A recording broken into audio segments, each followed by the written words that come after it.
Okie dokie. Today's video is going to be a little bit, I'm not sure what I'm doing exactly, but I'm going to do it anyway. I've got a couple of hives which are decently productive. This is one of them.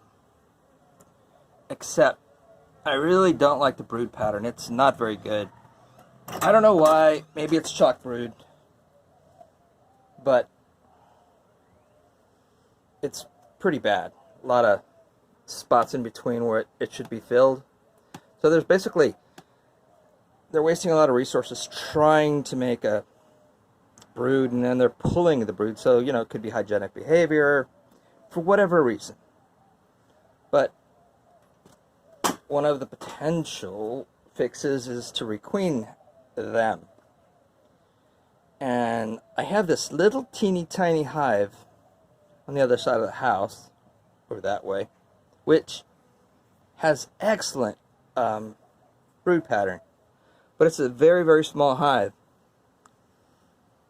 Like way too small to make a split. So this is what I'm thinking to do. I've got two hives that I really want to requeen. This one and another one, which I think there's actually a virgin queen in there. But by the time I'm ready to give them a queen, I should be able to remove that queen, which in itself could be a good queen. But anyway, so this is what I'm going to do. I'm going to get one frame of these guys, which has the queen on it. And I'm just going to put it in a new hive. So I guess I'll make a split with it of sorts. One frame, and that's it. And so I'm going to leave these guys queenless. And they're going to start making their own queen. And within 7 days, I'll be able to find all the queen cells, which they started. And I'm going to destroy them. Ooh, such a yucky word, destroy and bees. But anyway, I'm going to get rid of those queen cells. And then I'm going to go to my little teeny tiny hive, which has good brood pattern, and pull a frame, the smallest frame I can find with eggs, and then put them in here. And then they will make queen cells out of those eggs.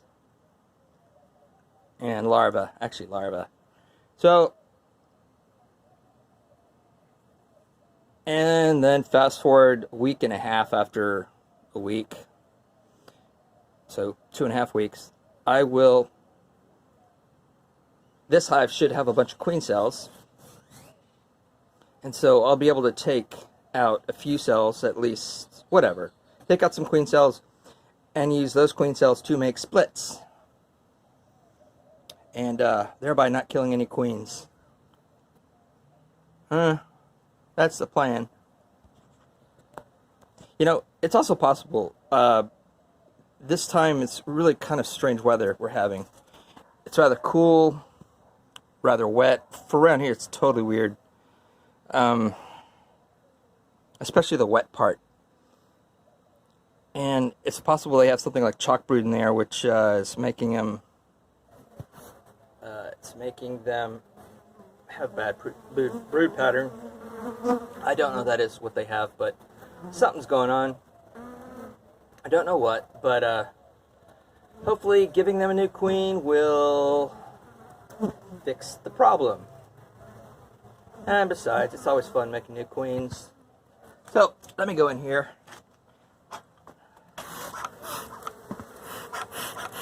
And find the queen on her frame. And remove her. Oh, look at that. This is what I don't like.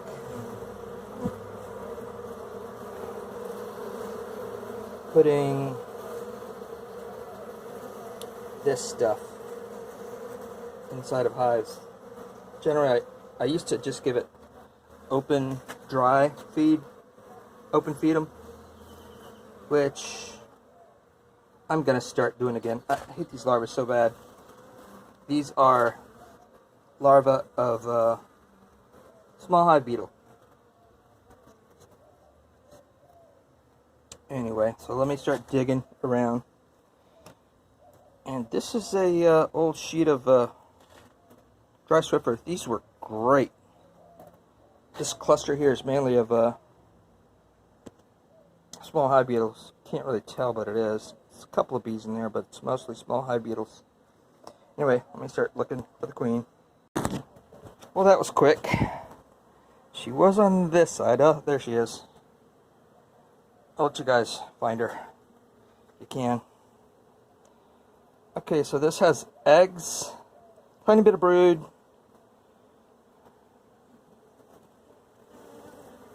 no pollen. I'll stick some of that nasty stuff on top. So I'm going to stick this in their own hive and make a split. Okay, so this split isn't really to make more hives entirely. The reason for this split is just to simply isolate this queen, remove this queen from the hive, and use her minions to make queen cells. And so I'm going to lock these guys up for a day or two, and yeah. Alrighty, there's the plug. There's the split. Side note, these are going to be mating nukes. The little teeny tiny ones. As much as I like the 2-frame mating nukes, those are really cool, but I still don't have so many bees to where I can just take a couple of frames and not worry about it. But I can always take a cup of bees, which supposedly that's all it takes. And so that's what these are for. I'll give that a shot. And anyway, so let me wrap these guys back up. I'm going to have to frame up some comb for them that I just took out of actually, I'm going to break them down to one box, two. They certainly won't need two at this point. Yeah, let's go with the red and blue one. I got to paint some checkers on this guy. Paint test pattern for my plane, so this is the temp, or the guinea pig.